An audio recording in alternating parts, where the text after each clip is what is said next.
Okay, very good. Thank you. If you didn't grab one of these on your way in, I think there's some more out there. Get one of these if you're interested in soil health at all. This is our brand new soil health reference guide, education and reference guide. It's 56 pages. It's got a lot of good information. We've got articles in here from really smart people like Ralph Dirks and Wayne Beck and Jake Buer. Tons of information in here. They're free, so take them. If you need additional copies, you can let me know. My email is on the back, and since I own the company, I put my name first. So if you want to contact me, my email address is there. My phone number is there as well. So feel free, if you have any questions, you can contact me. Okay, I kind of changed things up a little bit here. I'll talk at the end of this a little bit about designing mixes and some things like that.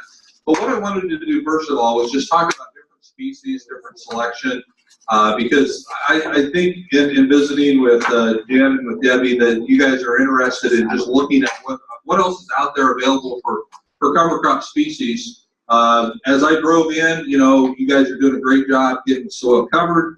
There's a lot of winter barley, rye, wheat, things like that. So I'm just going to talk about what are some of the other things that could potentially be used. Some of these you may never use because of the way your rotation works, but some of them may be applicable. So I want to share this because, cover crops, I first saw this picture from Rob Myers and Sarah.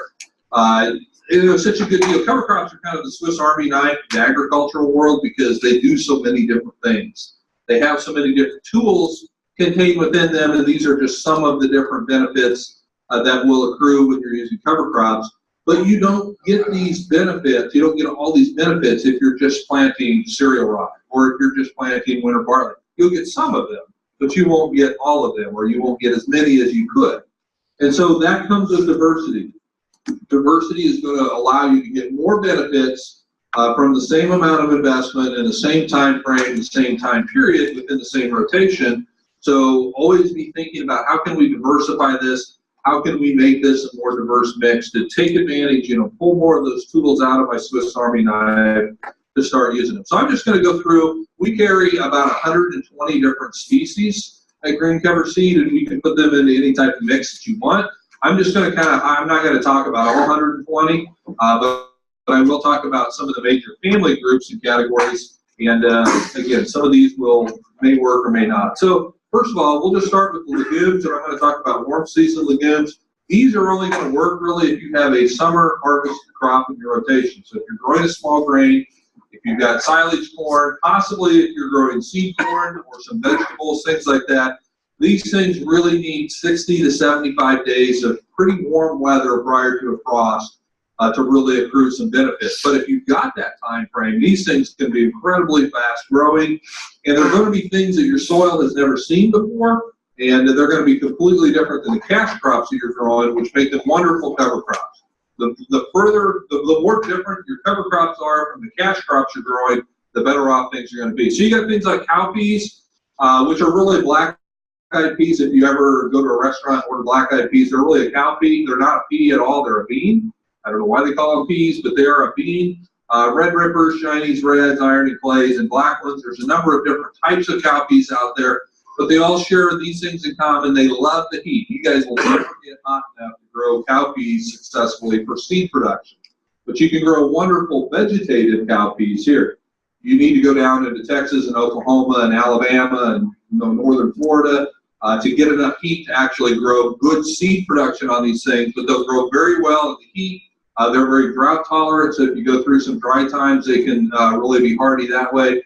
They're good forage producers. You can read back in the Yearbook of Agriculture from 100 years ago. They will talk about growing cowpeas for hay. They'll actually bale it up for hay. Very good high biomass producers. They could be hay or grace. They need peanut type inoculant. Don't use soybean inoculant. It would do nothing for them. You need peanut strains of inoculant. Mung beans are similar to cowpeas. They don't grow quite as aggressively. They're shorter season. You probably could grow mung beans here for a grain crop if you wanted to, if you had a market. The main thing they're used for is sprouts. If you go to a salad bar and eat bean sprouts, it's most likely mung beans. That's what they are used for, is for the sprouting market. Shorter season crop, less duration. You probably would have enough heat and time to grow them here. They're smaller seed size than what cowpeas are. They slightly cost more, but since the seed size is less, the value is probably better on these. Again, very heat and drought tolerant. We like mixing these with cowpeas because they use the same type of inoculant. They're using peanut inoculant as well. Soybeans, everybody's familiar with soybeans. If you're using soybeans in your cash crop rotation, I do not recommend using them as a cover crop. If you're not using soybeans in a cash rotation, it makes a great cover crop.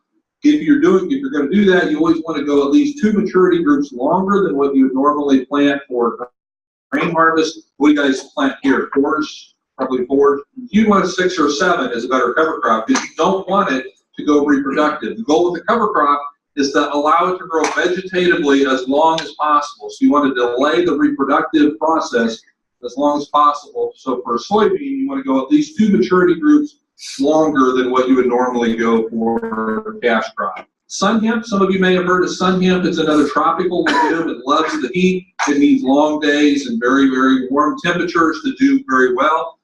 There's no place in the United States where you can grow sun hemp for seed production consistently. You have to get closer to the equator. It's that tropical. It's that long of a season. It grows very fast. We've seen this stuff get 6 to 7 feet tall in 60 days. We've taken some clippings and sent it into the lab, and we've seen 140 to 150 pounds of nitrogen in that 6 foot of biomass, again, in 60 days. It's a very fast, very aggressive growing plant. It is not as drought tolerant as a cowpea or a mung bean, but out here with all the rain that you guys get, if you've got a 2-month period of time when you've got plenty of heat, this is one I would definitely look at because you can grow a lot of biomass. You can grow a lot of nitrogen in about a 60-day time frame. It's more expensive, although I will say this, that the cost of the seed over the last, I'd say 5 years, have probably dropped from about $2.50 a pound down to about $1.50 now. So the cost of seed has come down quite a bit. It's fairly low seeding rates. You do need to manage it because it is hemp. The outside of the stalk will start to get stringy and ropey, just like the industrial type hemp that they do make rope from. So you want to be terminating this after about 75 days. I would not let it grow longer than that, or you'll start to get a lot of little strings and ropey fibers that can wrap up way worse than hairy vetch. You'll need more than a steak knife if you get this stuff wrapped up in your planter, if you let it get too mature.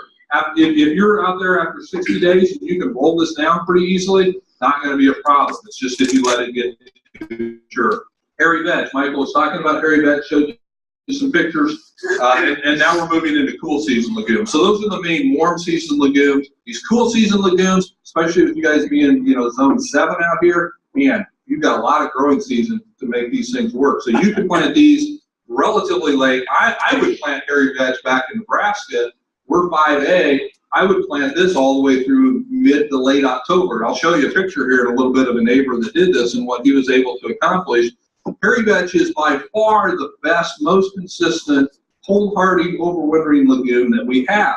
Now, you have to manage it. There can be some hard dormant seed issues, and that's the biggest knock people have on hairy vetch is they'll say, once you plant hairy vetch on your farm, write it on your deed because you're going to have it as long as you own the ground.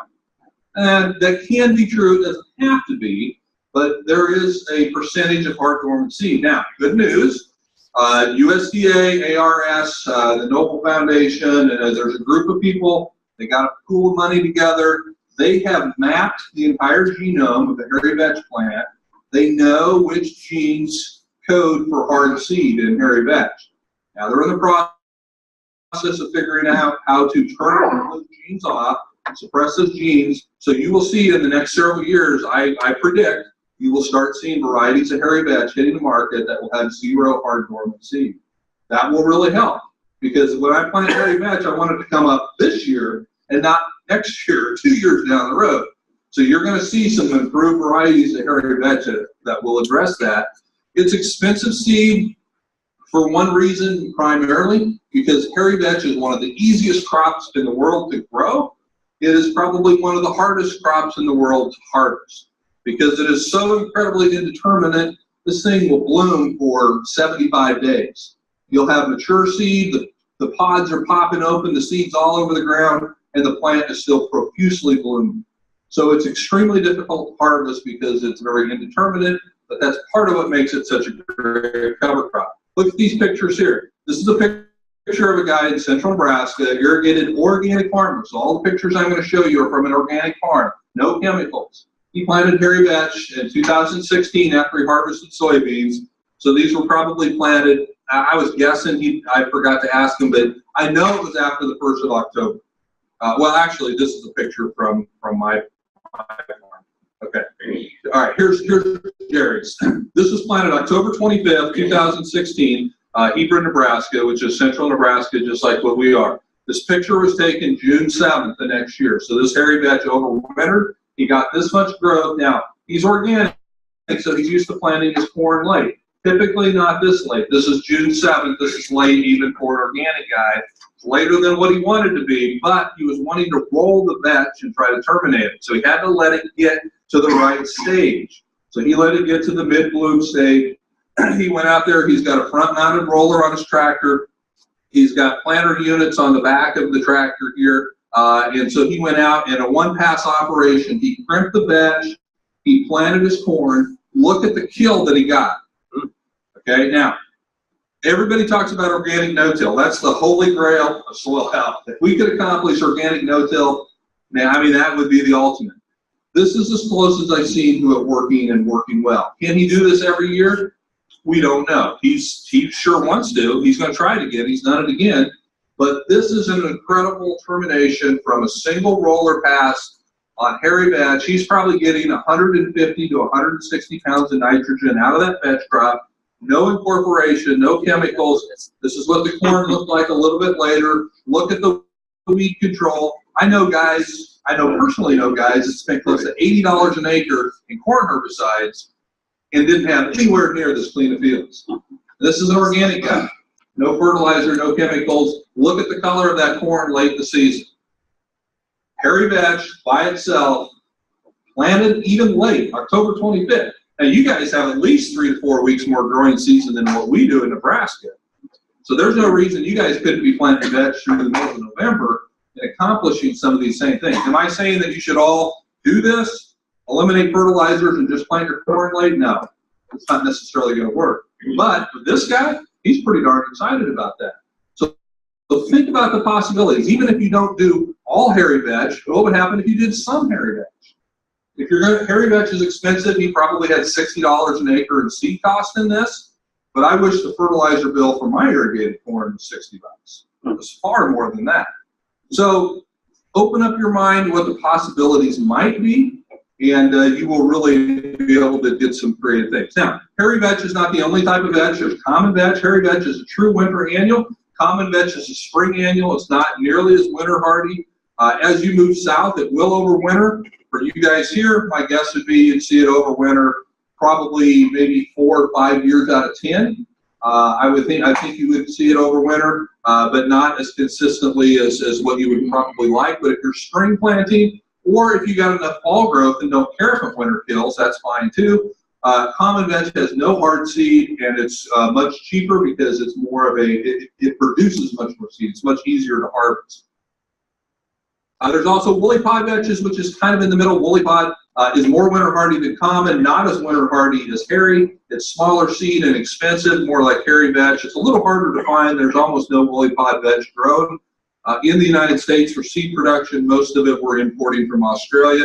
If you're going to plant vetch in the spring, this is the one that you want. This will outgrow any other vetch spring planted. Hairy vetch fall planted will still outproduce this. But if you didn't get it done in the fall and you want to plant a vetch in the spring, this is your most aggressive one. Especially if you've got bees around, this will be the first spring planted vetch to bloom if you got bees that you're looking at. There's also chickling vetch. Chickling vetch is nothing like the other types of vetch. It's actually kind of a hybrid cross between several different things. Kind of looks like a grass plant, kind of looks like a pea, kind of looks like a vetch. It's a Lapras type variety. It's one of the few things that has no commercial value except as a green manure cover crop. These seeds contain neurotoxins. You cannot feed these seeds to animals unless you want to kill them. And actually, there have been guys that have taken these seeds and spread them around gopher holes and marmot holes, trying to get them to eat the seed. They're claiming that they're getting some rodent control by feeding these seeds to the varmints. I don't know if that's true or not, but if it is, we want to look at that because we're one of the only people in the United States that grow this stuff. It could be another market. But it has neurotoxins. There's no value in the seed except to put it in the ground and let this plant grow. The plant is great to graze. You can make hay out of the plant. You just need to do it before it makes seed. Because the neurotoxins are in the seed, not in the plant. It's one of the best nitrogen fixers in a fairly short period of time, spring planted. This is not going to overwinter for you, but as a spring planted crop, it can be very, very good. Lentils are not going to be nearly as aggressive as the vetches.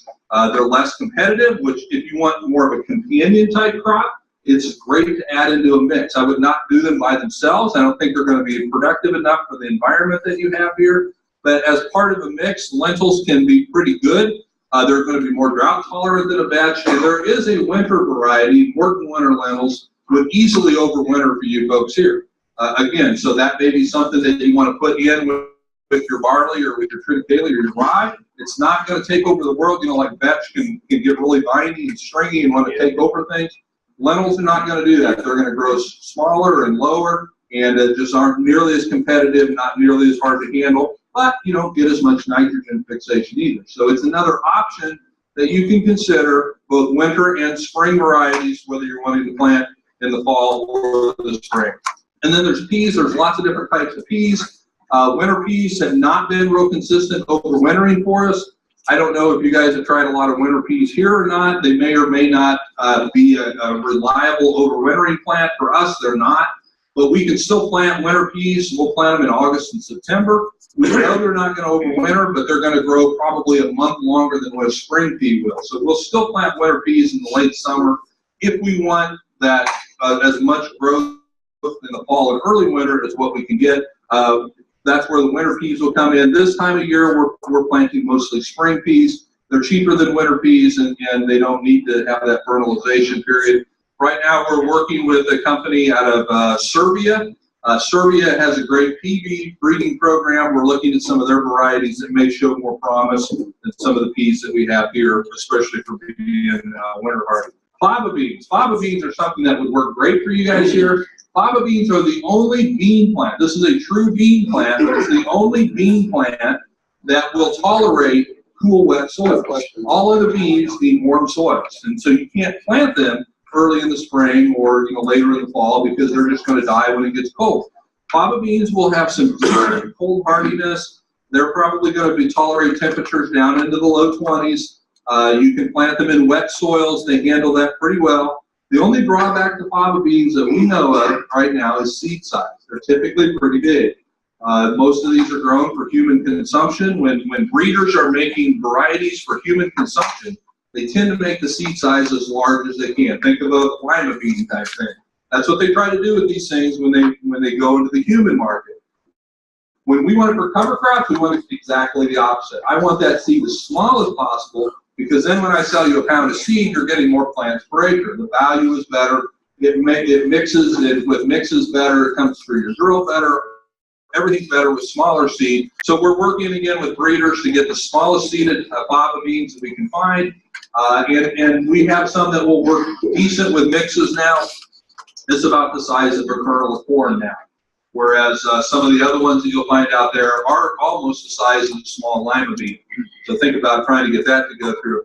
Fava beans have a tremendous root system. You can have a fava bean that's only about this tall. It'll have twice that much root in the soil. It's got a tap root with lots of branches. It's a wonderful plant for planting in the spring and getting lots of good rooting out there. Christine Jones from Australia, at a recent conference, she made this statement, because we always think about when we build organic matter, we always think about how much residue can we leave on top of the soil, because that's eventually going to turn into organic matter. But she made this statement, and I'd never heard this before, and in fact, I don't even have it in my carbonomic stock. I need to get this added.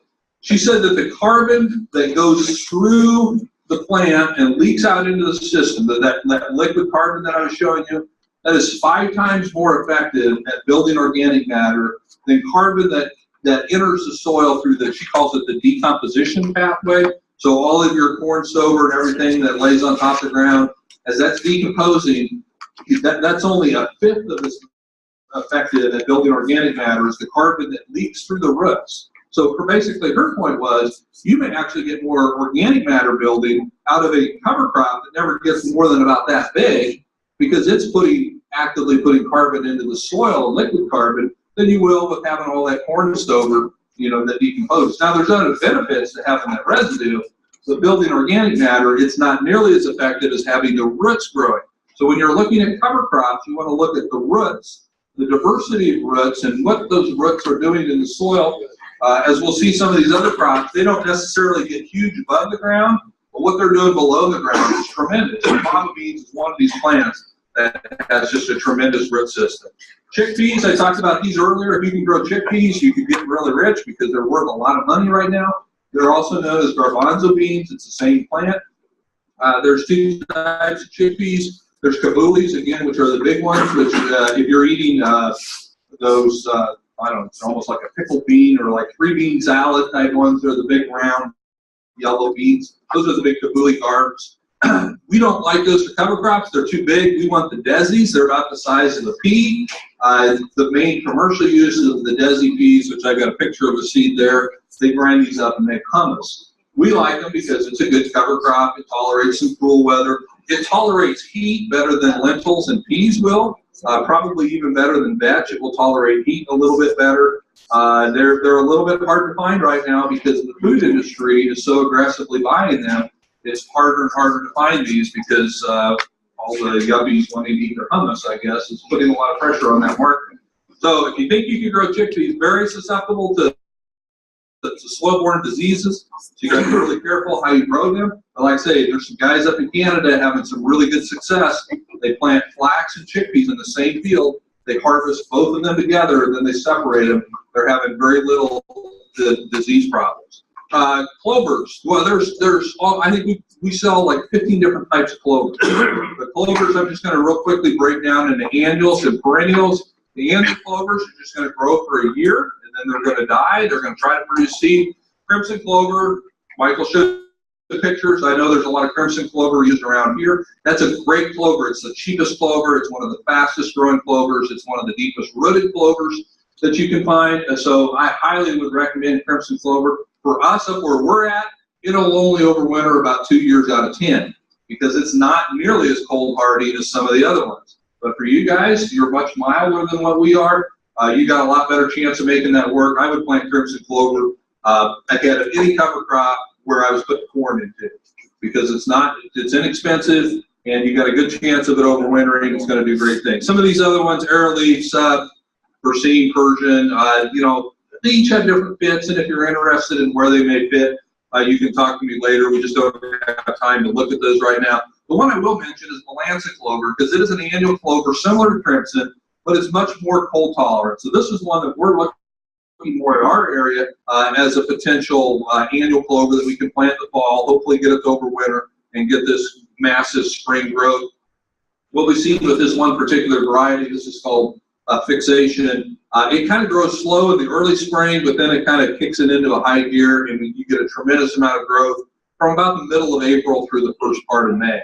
So again, these are options, but what I tell my guys back home, don't plant hairy vetch, don't plant Balanza clover, don't plant these things if you want to be the first guy in your neighborhood to get your corn in the ground. Because if you do that, you will never get your money back out of the seed business on these legumes. You've got to let them grow. So if you're going to invest money in legume seed in the fall, just plan on not being the first guy in the neighborhood to plant your corn. It's okay to not be the first guy, okay? And again, you sort of have to look at it from an organic mindset. Organic guys are never the first ones because, number one, they can't use all the seed treatments, so the ground has to be warm enough to let that seed germinate when it should. And we've grown some pretty good corn planted in the middle of May. So it's just kind of the mindset that you get into. UBAM sweet clover. UBAM is an old clover, but it was almost lost. To my knowledge, there was one guy in the United States growing it until we started buying from him, and now we've got some other guys growing. It is the most heat-tolerant sweet clover, the most heat-tolerant clover, period, of anything I've ever seen. If you want a clover to grow through the summer, this is one you really want to look at. And it's a sweet clover, just like what you may be used to with yellow blossom sweet clover and even white blossom sweet clover. But unlike the ones you're familiar with, this is a true annual. And so if you plant it in March, it'll start blooming in probably August. And most sweet clovers will have to overwinter, and then they bloom the second year. Bee guys love this. I had a guy growing this for seed for me. He didn't do a very good job growing seed. He said, well, I've only made about 300 pounds of seed per acre. He said, but I don't care because I made 300 pounds of honey per acre on this stuff. And he says, I'll grow it every year, even if I only get 300 pounds of seed, because I made far more money on the honey. So if you've got bees, this is a great one to look at because it's very productive through the heat of the summer when most other clovers are not. Then you've got all your perennial clovers. The red, you know, it has really good winter hardiness. The white's good for grazing, not as big or growing. Yellow sweet, white sweet clover, those are biennials. Again, all of these need inoculants. Some need special inoculants. Some will share inoculants. So when you buy clover, either buy it or it's already pre-inoculated, or make sure you're getting the right inoculant, because arrowleaf clover, the bacteria that will colonize arrowleaf clover is completely different than all other clovers. Some clover the same way, very specific to that clover. Now, like crimson and red and white, they all share the same one, but the sweet clovers and alfalfa, those are different. So make sure you're getting the right inoculants on these clovers. Sandpoint is, we kind of call it, jokingly, we call it poor man's alfalfa because it's similar to alfalfa, and that's a very hardy legume or a perennial. It's more drought tolerant. It will out-yield alfalfa in a first cutting. It does not regrow as well. So in your wetter environment here, I would always use alfalfa because it's going to be more productive. All right, moving on to the grasses. Some of these you're going to be pretty familiar with, so we're going to go through them pretty quickly. You know, probably, you know, for warm season grasses, nothing is more productive than a sorghum sedan hybrid. They come in all types of varieties. There's quite a bit of information in the Soil Health Resource Guide for sorghums, but there's brown midribs, there's photoperiod sensitive, there's rachitic dwarfs. Each one has a little bit different fit, but if you can plant something in the warmth of the summer, make sure you get some sorghum in it because it'll outproduce just about anything else. Tremendously fast growing. If you've got cattle, you can make lots and lots of hay or silage or forage. Lots of things to look at. Like I say, there's lots of different options when it comes to that. Forage sorghum will produce more tons than a sorghum sedan, but it's not as palatable. It tends to have larger stems. So this is more likely to be chopped into silage, where your sorghum sedan would be more likely to be either direct grazed or hay because it's a little finer stem because it is crossed with that sedan grass. Sedan grass, you can get just straight hybrid sedan grass. It's going to be even finer stem than sorghum sedan.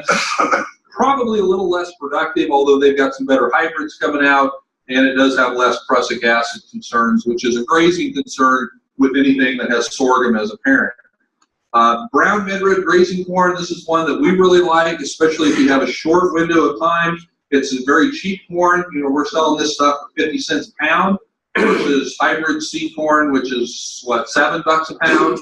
So the idea here is that you plant this, you let it grow for 60 to 70 days, you turn cattle out, you graze it. It is not going to regrow like sorghum sedan does, but it's very high tonnage for a fairly low investment. And when we turn cattle out, we can have a plot with 50 different things planted, sorghums, the legumes, everything. And we've done this more than once. We turn cattle out, and they can eat anything that they want.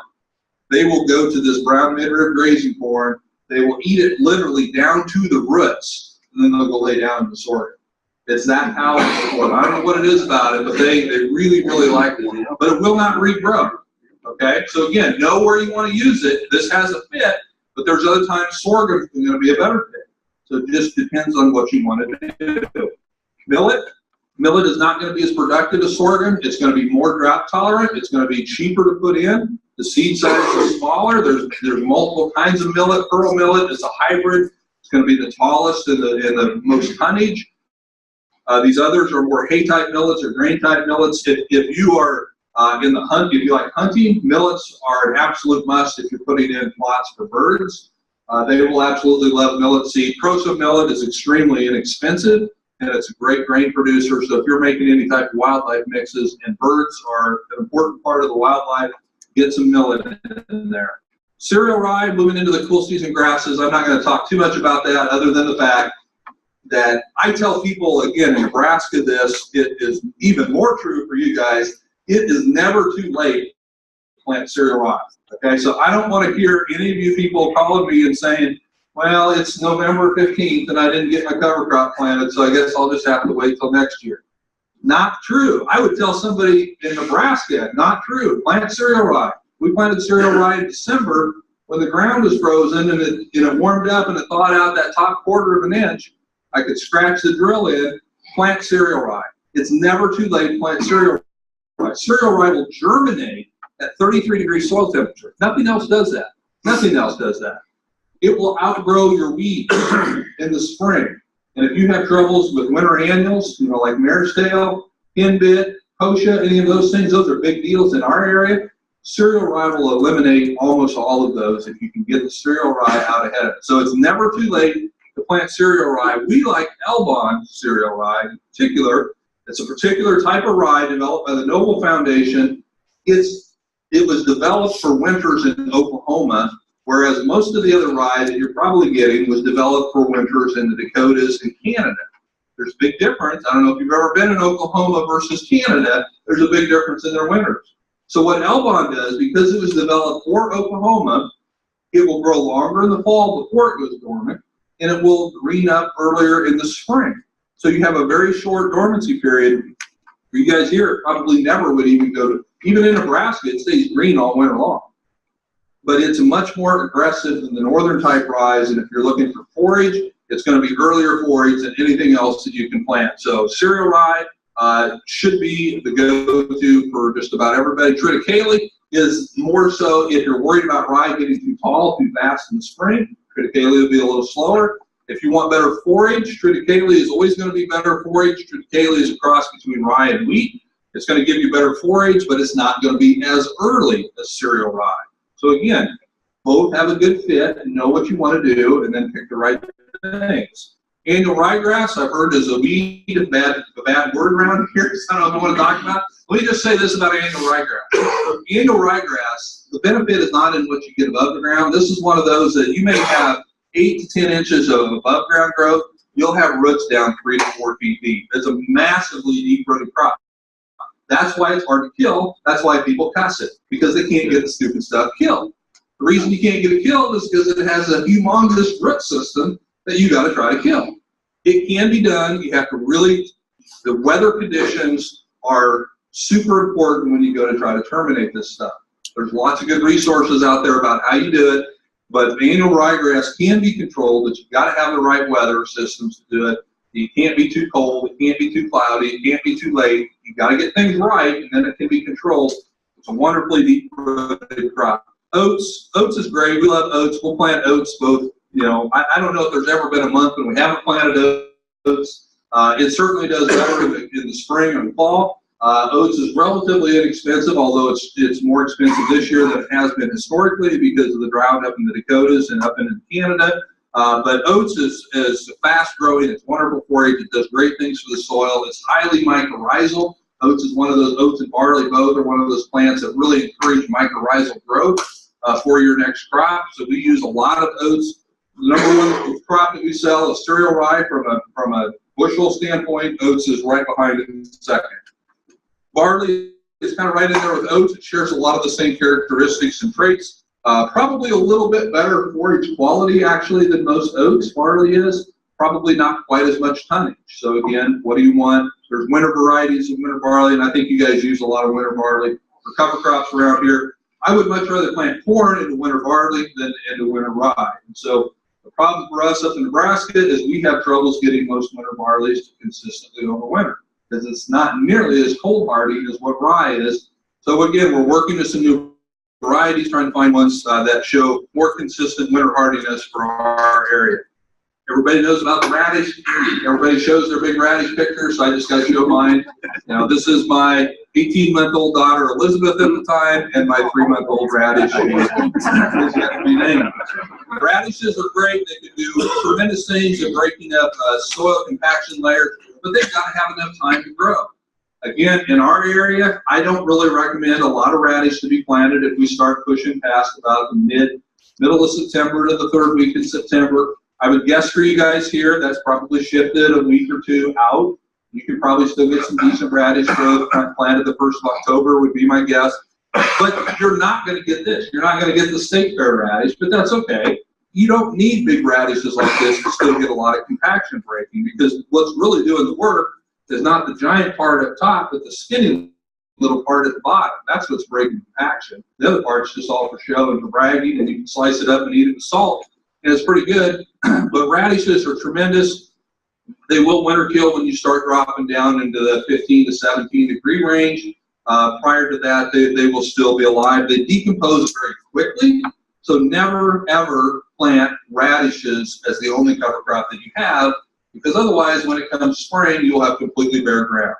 Because not only will they decompose, but they release so much nitrogen, you'll get a huge flush of microbes, and they'll consume everything else on the top of your soil. So if you want bare soil, plant all radishes. The microbes will just explode, and they'll clean it all out. So radishes should be put with something else. I don't think they should ever be planted by themselves. Turnips, somewhat similar, not as deep-rooted as radish. Probably better grazing. They're not quite as hot or spicy. They don't have quite as high glucosinolates in them. So they're a little bit better as a forage. Smaller seed, they are more cold tolerant, so they will grow longer into the winter. And they will give you some spring regrowth, especially in more moderate temperatures. Rapeseed is the cheapest of all of the brassicas. A lot of rapeseed is the same species as winter canola. We're using a 4-H type that is a winter canola type. It's deep-rooted. It doesn't form a tuber, so you don't have the issues with the big balls, turnip balls, or the radishes. It is the most cold tolerant of any of the commonly used brassicas. It's not quite as good as kale, but it's better than a radish or a turnip. And again, it's fairly inexpensive, you know, probably 90 cents to $1 a pound. Throw a couple pounds in, you've got 300,000 brassica plants out there. It's a pretty good investment, even if you're getting a little later in the season. Impact forage collards, this is kind of one that's a little bit unique to us. This is one that we took a chance on and really liked. It's the highest forage quality. It's got higher protein.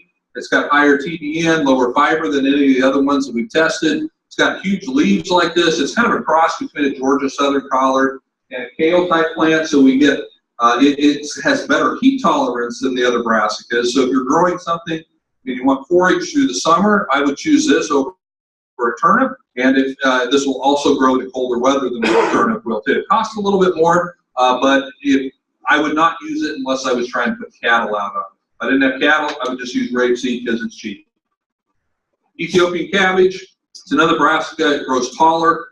This is one you might want to look at if you want to have more residue on your soil, whereas the radish and the turnips, they tend to kind of melt away and decompose pretty quickly. This has the highest carbon content, highest carbon to nitrogen ratio of any of the brassicas. It's going to break down the slowest of any of them. And then you've got all kinds of mustards. Mustards grow really fast. Probably the best thing you can do with mustard is if you're wanting to attract a lot of insects in a short period of time. We've got mustards that will probably bloom within 30 days of planting. And then we've got ones that will bloom about 45 days, and then some at 60, and then some at probably 80. So if you want to plant some strips where you've always got something flowering to try to attract those beneficial insects, put a variety of different mustards in there, because each mustard has some characteristics.